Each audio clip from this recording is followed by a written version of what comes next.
Shout out my fellow journalist, John Sharania. Well, I'm about to graduate from college, so I guess in the next year I'll be an official journalist. But the Wizards are 11-13, and they've had some up and down stretches this year, winning 6 of the 7 games in November, then losing 6 of 7, including Sunday's home game against the Los Angeles Lakers. The Washington Wizards thankfully received long-term commitment from Bradley Beal last offseason as he re-signed to a 5-year deal. They brought in Kristaps Porzingis in the trade deadline last year, which was a great upgrade.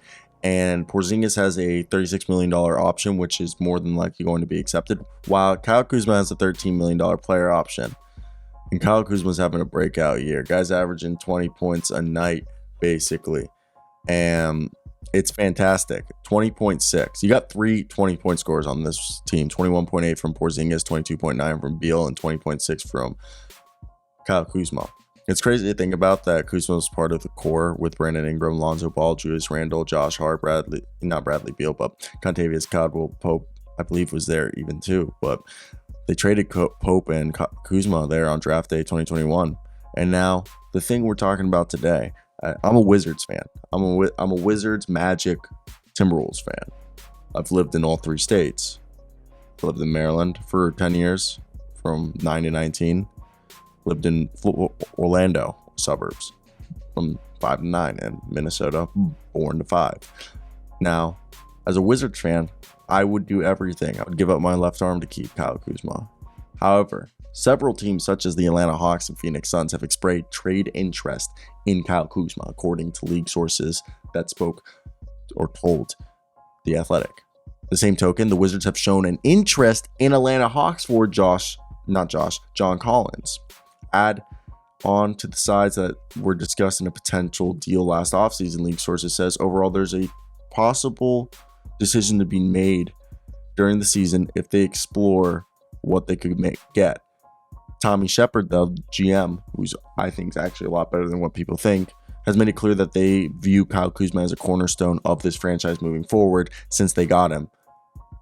Plus, it's going to be interesting because Kyle Kuzma is expected to approach a contract that has an annual average that excesses of $20 million to $25 million per year.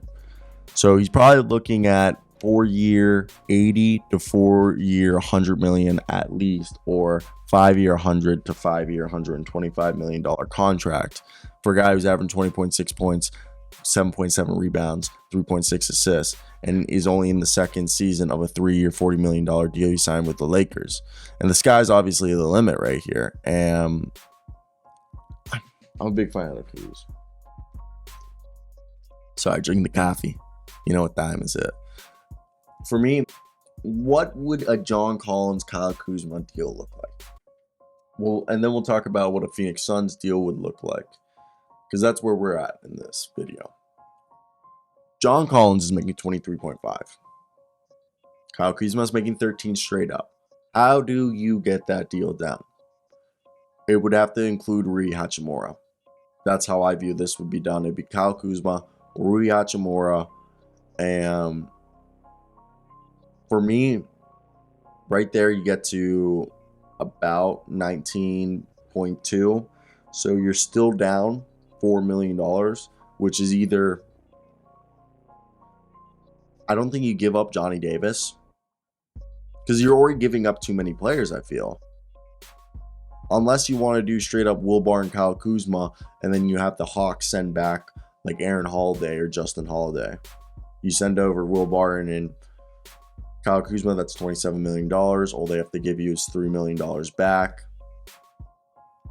And it's not too hard. And that $3 million can be either Jalen Johnson, Frank Kaminsky. Justin Holiday would be a bit too expensive. So it'd either be Jalen Johnson or Frank Kaminsky. I think that'd be a good deal. I don't know if picks are involved because I'm a big fan of John Collins too. It's interesting. I would like this deal, but I'm over what the Suns can give us. I think the Hawks can give us some. The Hawks have more to. John Collins is better than whatever the Suns can give us. Unless the Suns, because the Suns can give us Jay Crowder, which we want, but they would have to give us Dario Saric or Landry Shamet in that deal, which would en route involve us having to give up like Justin Holiday if we took on Landry Shamet or Dario Saric. And someone goes, why don't you just do Jay Crowder and Damian Lee? You can actually do that. That's actually probably the best deal. Damian Lee and Jay Crowder for Kyle Kuzma. I want 2 first-round picks, though. So I want to hear your thoughts. Bye.